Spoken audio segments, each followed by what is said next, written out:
She brutally and forcefully used the knife to stab Alex in the back of the head, through the scalp, through the right temporal bone, into the brain, piercing the brain. She used this knife to slit him across the throat 3 times on the right side. She stabbed him 3 times on the left side. And if that wasn't enough, she brutally stabbed him 3 times on the left side of the chest, with one of the blows piercing Alex's lung. Alex terrified her. He cut her. He strangled her. He has a knife. She's afraid. Frozen in her fear, she lays still. Her disturbed and obsessive ex-boyfriend attacked her, cut her, strangled her. She wanted to live. She fought to survive. She's here fighting again. Vote not guilty. During his lifetime, did you ever witness Alex be violent towards others? Never, not ever. He was always the person that people had got in high school. He's the person that people would come to talk to. He was the listener. Tell us which of those injuries had the greatest impact on his death. From that of the autopsy, that would be the sharp force injury to the head, so number 1. The sharp force injuries 2 through 4 to the right side of Mr. Woodworth's neck. They would have bled profusely. And sharp force injury number 12 to the scrotum, that again, bled profusely. I'm County 911. What's the address of the emergency? This is Don Sipple calling, and I have a young lady that just came to my house, and somebody attacked her, and she needs a doctor.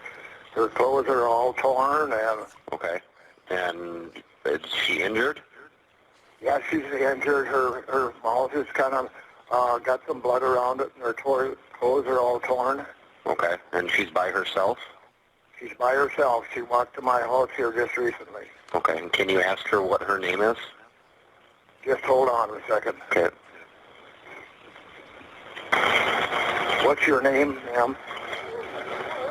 What? You don't know? Did you ask the patient, what do you remember about the incident? Yes. And how did she respond? Patient states, I don't know. I just think I was raped. It hurts. When I came in with a clean slate, I looked at a patient that came in with an alleged sexual assault that could have been assaulted by someone else.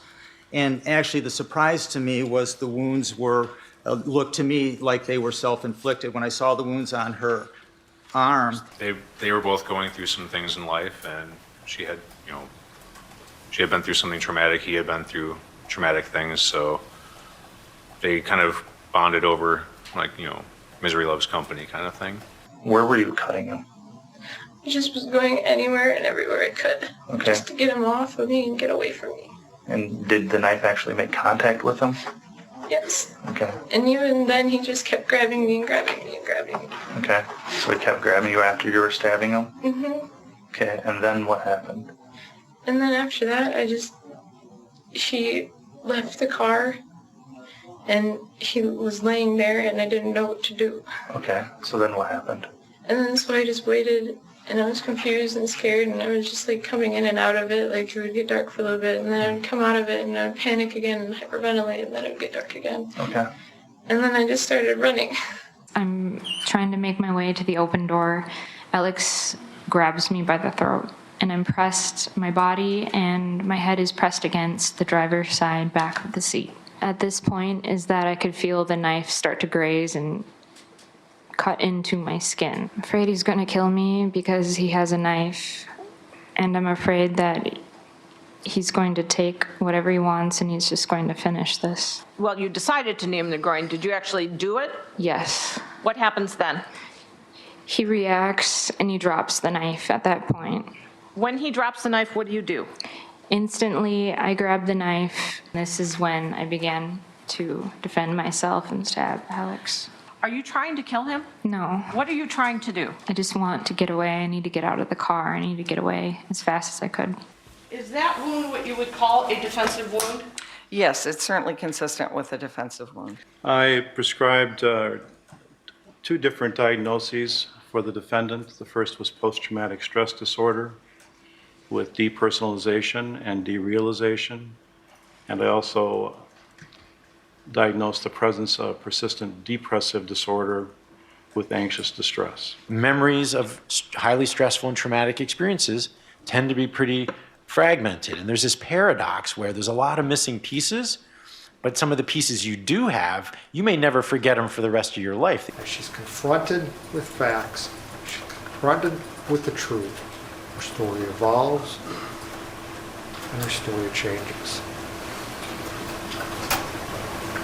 That's not someone who's telling the truth. That's someone who's trying just one more lie. Just one more lie to get out of being forced to take responsibility for the murder, the cold-blooded killing of Alex Woodworth. This is a case about self-defense. That's what this case is about. It's not about Ezra's relationships with other men. It's not about Jason Mango. It's not about the missing witness that you never heard from, John Hansen. It's not about whether she's posted racy photos of herself. It's not about all the drama going on at coffee shops in Eau Claire. This is about Ezra and Alex. What happened between those two people in the back seat of a car. This was not anger. This was rage, and this was personal. The defendant needs to be held accountable for her actions. The state has shown beyond a reasonable doubt that the defendant, the self-described Tricky Fox, has committed the crime of first-degree intentional homicide, and I ask that you find her guilty. Mr. McCandless, please rise. We, the jury, find the defendant, Ezra J. McCandless, guilty of first-degree intentional homicide as charged in the information. And the answer to the special verdict question is yes, use the dangerous weapon.